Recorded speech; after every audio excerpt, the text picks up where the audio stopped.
This episode from the life of Sherlock Holmes will be transmitted to our men and women overseas by short wave and through the worldwide facilities of the Armed Forces Radio Service. Petri Wine brings you Basil Rathbone and Nigel Bruce in the new adventures of Sherlock Holmes.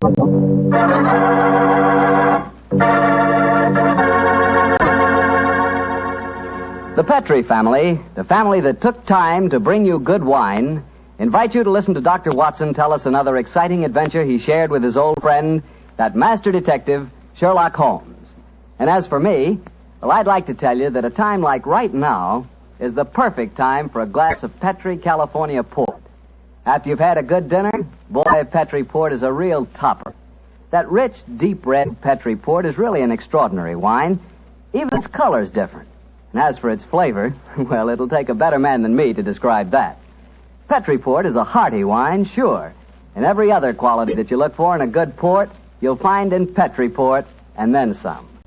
Try Petri port by itself, or serve it with fruit, with nuts, or with cake. But share it with your friends, will you? Because you can serve it proudly. After all, it is a Petri wine, and that name Petri is the proudest name in the history of American wines.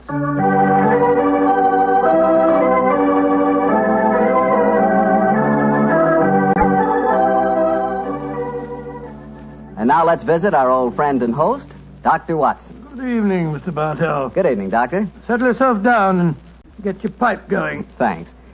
Doctor, last week you told us that tonight's story took place in the Casbah at Algiers. Yes, the Casbah. I remember it as the place of countless streets winding up and down, past colorful cafes where 100 tongues were spoken, and often a street would end in shadowy darkness which a man would be foolhardy to enter alone.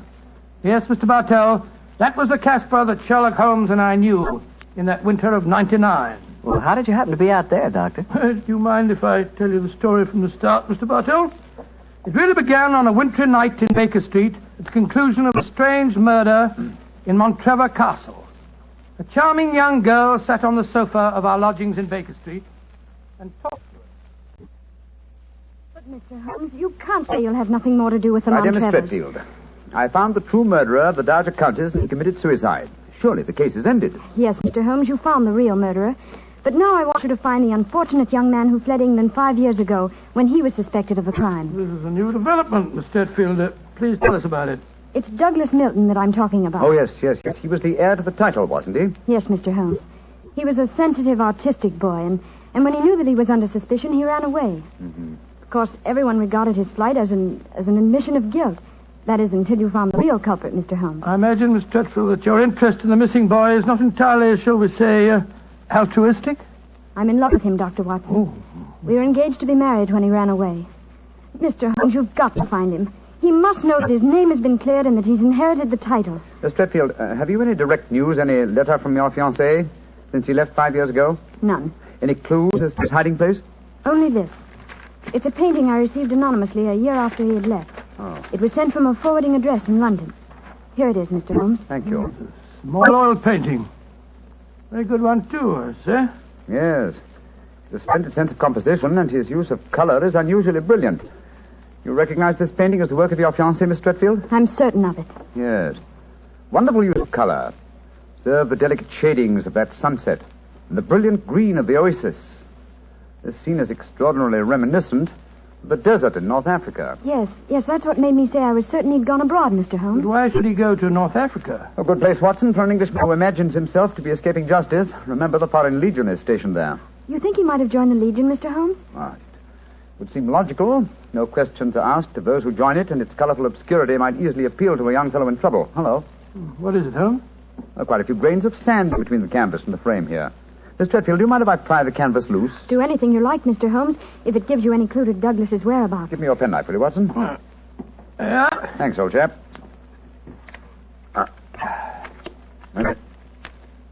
Here we are. Can you see anything? Uh-huh. Look. The word sheriff. And Elafroun. A stamped here. Sheriff is probably the framer's name, and Elafroun is a town some 50 miles from Algiers. That settles it. Miss Stretfield, I accept your case. Watson and I will go to Africa and try to find your fiancé, Douglas Milton.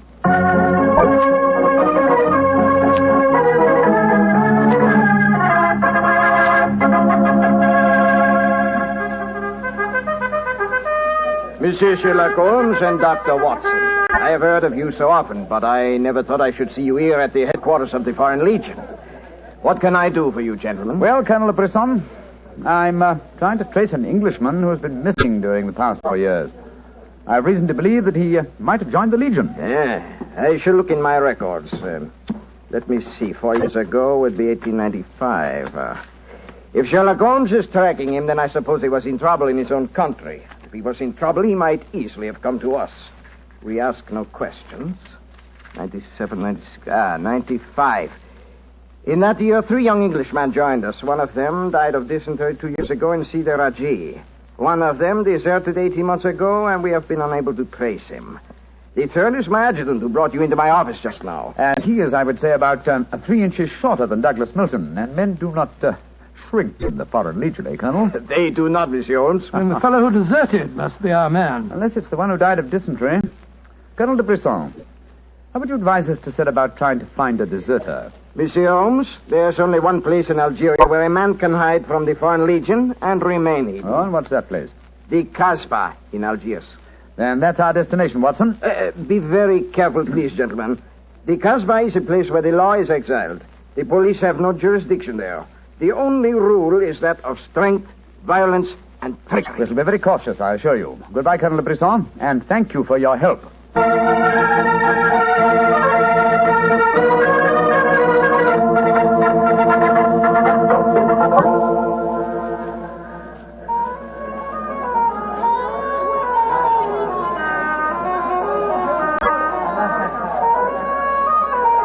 Well, I must say that I think Colonel de Brisson rather exaggerated the dangers of the Casbah. I suppose you're going to tell me this cafe is the headquarters for a dope smuggling ring or white slaving or something. Its ramifications are even more extensive than those you've mentioned. You're joking, Holmes. I assure you I'm not, old fellow. What? My old friend Duhamel is chief of police in Algiers. When I told him our mission, he advised me to come here. A 500-franc note, and the proprietor can obtain any and all information regarding the underworld. For as little as 200 francs, can arrange a murder. So that gives you some idea of the relative values of the Casbah. Good Lord, then you've already spoken to the proprietor? Oh, yes, a charming scoundrelly fellow by the name of Rafi. I gave him 500 francs and asked him to set his underworld grapevine in motion to see whether an Englishman living in hiding here in the Casbah could be found. And I thought we'd come here for a quiet meal. Here comes Rafi now. Let's hope he has news for us. Here we are, Rafi. Come and sit down, won't you? Rafi works fast, does he not, Mr. Holmes? Your friend is... My friend knows that you're working with me. We'll be found out. A drink first. The tongue of Rafi is parched. Would you have me die of thirst before I give you my news? Vermouth cassis. You have news for me, then? But yes. Good, what is it? First, you will pay me more money, no? But I gave you 500 francs. You said that you'd do the job for that. Can I help it if some tongues are more costly to make wag than others? It took the 500 to get the wag. Am I to have nothing for my own trouble? Votre vermouth cassis, Monsieur Rafi. Ah, good. The gentleman will pay for it. There you are. Merci, Missy. I will drink to your health, gentlemen, both of you. You will pay me more money, no? But my friend's already given you 500. You should stick to your bargain, my good fellow. My information is a bargain at 750 francs. It would be a bargain at 1,000, but Rafi will let you have it for 750 because he likes you. You will give it to me, no? And if I refuse? Then you get no information, and perhaps I spread news in the Casbah that makes it uncomfortable for you gentlemen to be there. Great Scott, this is blackmail. I get the money, no? You're a scoundrel, Rafi. Of course I'm a scoundrel. Here's your money. And information? There is an Englishman hiding here in the Casbah. I do not know his name, but he is tall and fair-haired. I cannot tell you where he lives, but if you go to the Cafe of 1,000 Sighs, you will find a girl who sings there. A girl who sings like a nightingale. Her name is Aisha, and she can lead you to your Englishman. A girl named Aisha. In the Cafe of 1,000 Sighs. That is right. I would suggest that you go there in disguise. 2 well-dressed Englishmen might find themselves in trouble. For a small fee, say 200 francs, I will escort you there myself. Thank you, yes. I think we can manage by ourselves, Rafi. Oh, if your business is concluded quickly and time weighs heavy on your hands, Rafi can take you to some places of rare interest. Dancing girls that wither one's eyeballs with their beauty. For 500 francs, gentlemen... Thank you, Rafi, thank you. I have a feeling the time will not weigh heavily on our hands. Good night. You work too hard, gentlemen. You should learn how to play.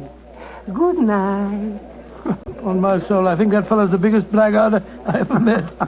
I quite agree, old chap, but he is amusing. By the way, Holmes, don't you think that when this case is finished, we might have a time on our hands? Oh, Watson, you're incorrigible. But I think... Watson. What is it? The man sitting over in the corner by himself. By Joe, yes, his face seems familiar. We've seen him before somewhere. Of course we have. His name is Oliver Leeming. We met him at the inquest on the Montrevor case. So we did. Now, what on earth do you suppose he's doing here in the Casbah? Not on a holiday, I'm sure. Mr. Oliver Leeming, if you recall, is a cousin of Douglas Milton's, the man we're searching for. If Milton were ever declared legally dead, Mr. Leeming over there would inherit the title. It looks to me as if we're not the only people in the Casbah who are searching for the missing heir. That's true, old fellow. Come on, let's go and talk to the gentleman.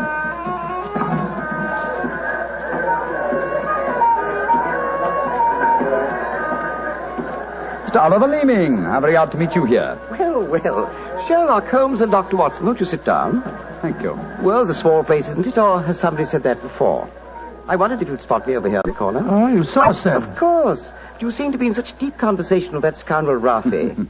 I didn't like to disturb you. Very considerate of you, I'm sure. Why are you here, Mr. Leeming? Oh, I'm making a business trip. This is my day off. As I recall it, you're in the publishing business. Correct. What a memory you have. It seems peculiar that you should be on a business trip here. Are you planning on opening a publishing house in Algiers, or are you searching the Casbah for new authors? Why not? I'm a great believer in encouraging new talent. Mr. Leeming, why don't you admit that you're here for the express purpose of trying to find your cousin, Douglas Milton? Mr. Holmes, you've discovered my secret. The great Sherlock Holmes and his watchdog have their eager eyes on me. They know that I succeed to the title if Douglas Milton dies. Yes, Mr. Leeming, we know that fact. And you have fathomed my plan to find Douglas before me and kill him so that I may inherit the title. How lucky I am to meet you in the Casbah, where you cannot arrest me. Well, it's a race against time, gentlemen, but I have a head start, as you will soon find out. Goodbye, and the best of luck to you. Extraordinary fellow. He's joking, of course. I believe not, Watson. I think he labors under the whimsical belief that the best method of discounting the truth is to state it as boldly, so that it will not be believed. Great Scott, then we must work fast. Yes, old chap, we must. I'm sure that we're entrants in a race against death. We must get back to the hotel and into our disguises as quickly as possible. After that, we shall visit a young lady named Aisha in the Cafe of 1,000 Sighs. And I'm certain, Watson, that it will be the first time two men have ever entered the Casbah for the express purpose of preventing a murder.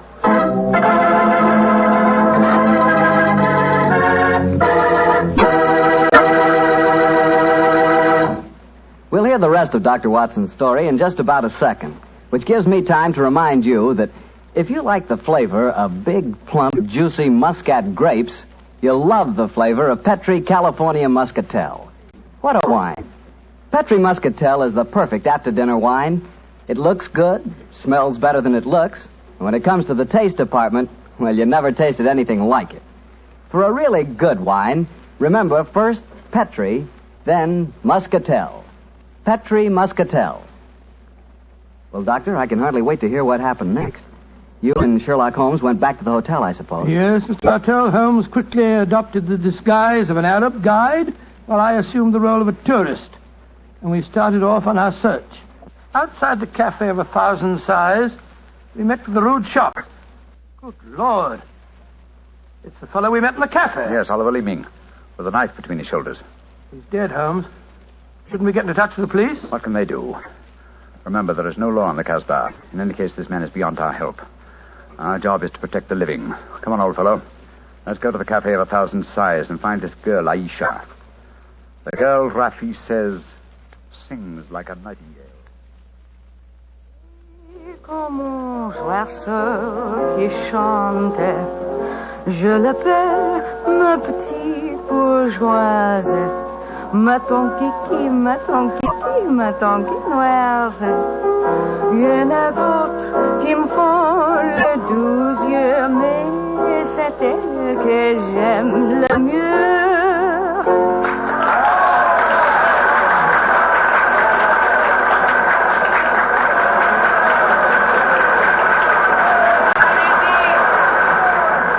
So that's the girl, Aisha. She's very beautiful. Don't forget our role of tourist and guide, old chap. Master, would wish to meet this Aisha? Very much indeed. I will see if it can be arranged, Master. Wait here for me, Watson. I'll see what I can do. Right you are, Holmes. Be careful now.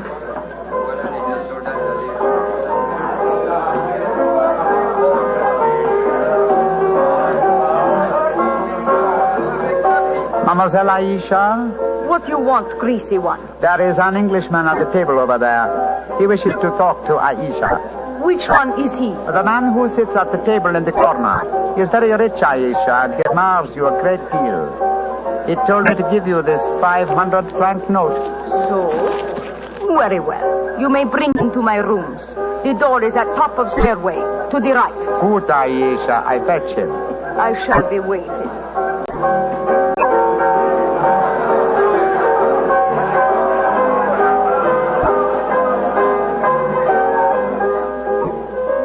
Aisha will see you, Master. Follow me, please. Oh, very well. I hope you know that you're going to handle this, Holmes.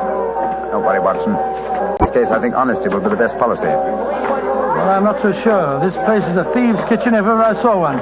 You better be careful. First door to the right at the top of the stairs. This is it. Come in. Oh, come and sit over here, Mr. Englishman. Greasy one, you may leave us. Mademoiselle, I may as well tell you at once that I am not an Arab guide. My name is Sherlock Holmes. What do you want with me? Why you trick your way in here? Don't be frightened, mademoiselle. I can explain our mission in a very few words. My friend and I have come in search of an Englishman by the name of Douglas Milton. We have good news for him. What make you think I might know of him? A gentleman by the name of Rafi suggested that you might. What is your good news for this Englishman? That he has been cleared of suspicion of murder, and that he is the rightful Earl of Montrevor. That means when he knows this, he will leave the Kasbah and return to his country? Naturally, madame. I do not know this man. I have never heard of him. Here is your 500 francs. Goodbye. Not so fast, Aisha, mon petit chou. I've been listening from behind these curtains. Gentlemen, allow me to introduce myself. My name is Douglas Milton. Douglas Milton, we find you at last. It gives me infinite pleasure to have succeeded in my mission. How do you do, sir? Oh, this is very exciting. Yes, I think the occasion calls for a drink. What will it be, gentlemen? Well, I think a glass of port would be very nice, sir. Yes, it would be the most appropriate for toasting the new Earl of Montrevor. Splendid, splendid. Aisha, bring glasses and a bottle of port and some creme de menthe for me. You are not going to England. I will never let you leave me. Oh, stop being so melodramatic, Aisha. Please bring 2 bottles and some glasses. Very well. I am sorry. Mr. Holmes, I can't tell you how I appreciate your trouble in coming all this way to find me. But, well, I must tell you at once, there's one problem that makes it difficult for me to leave this country. You see, I deserted from the Foreign Legion. Yes, we know that, my boy. In fact, that's how we first got onto your trail. I shouldn't let that fact worry you, Mr. Milton. I'm certain the British consul in Algiers can arrange to have any charges dropped against a peer of the realm. Oh, well, I never thought of that. Here are the bottles. You must excuse the glasses, gentlemen. Tumblers are hardly correct, I suppose, but... Well, they won't spoil the flavor, I'm sure. 2 glasses of port and creme de menthe for me. Only 3 glasses, Aisha? Bring a glass for yourself. I do not wish to drink. And I insist that you do. Bring a glass, Aisha. Why should I drink if you are leaving? Mr. Milton, do you know Oliver Leeming? Of course, he's my cousin. Yes, he came here half an hour ago and threatened me. Did you also know that he's lying dead in the street? Murdered? Well, yes, I did.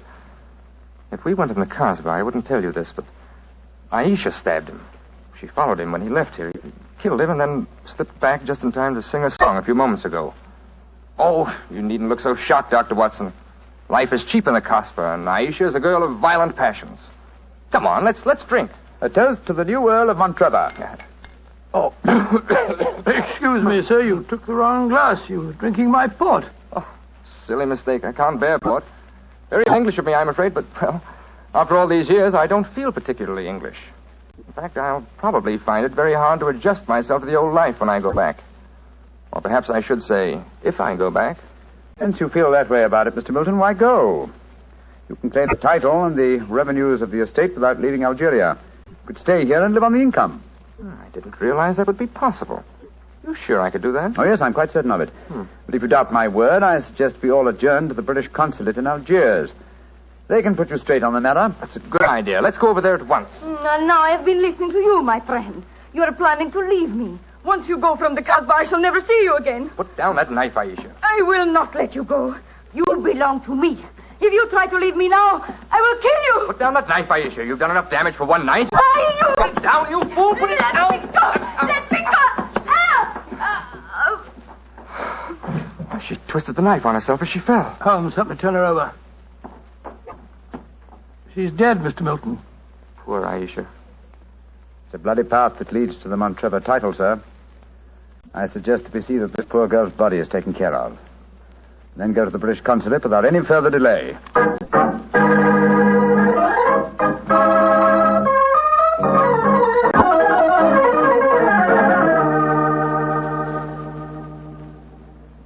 Now that we're at the consulate, Mr. Milton, I suggest that you swear on oath that you are Douglas Milton, heir to the Montrevor estate. This gentleman is a commissioner of oaths. Then we can go in and see the consul. Very well. Now, raise your right hand, please, and repeat after me. I hereby solemnly swear that I am Douglas Milton, the missing heir to the Montrevor estate. I hereby swear that I am Douglas Milton, missing heir to the Montrevor estate. Thank you, sir. And now, if you'll sign the statement here, these gentlemen can witness it. There you are. Thank you, sir. And now, if you gentlemen will sign. Yes, certainly. Thank you, gentlemen. The document is now legal. Splendid. Now let's go over and see the consul. Not yet, my friend.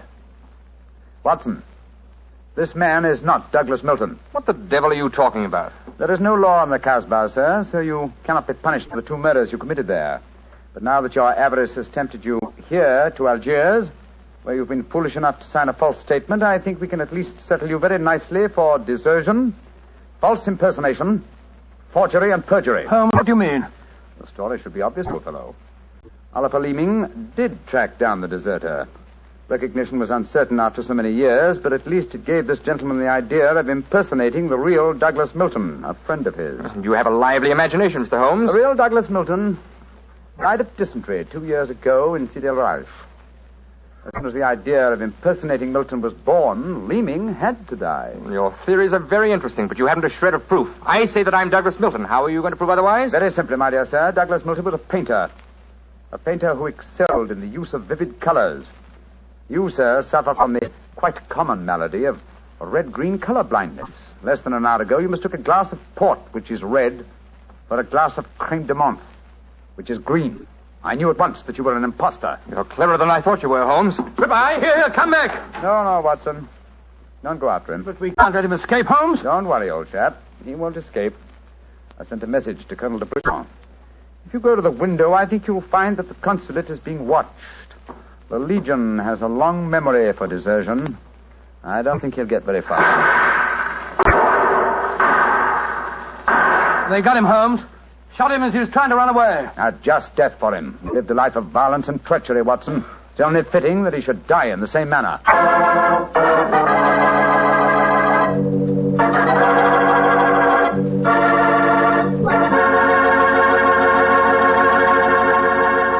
Doctor, that was a swell story, but you know something? I wish you hadn't disillusioned me about the Kasbah. Disillusioned you? What do you mean? Well, before I heard your story, whenever somebody mentioned the Kasbah, I'd always visualize a very glamorous, romantic sort of place full of beautiful women.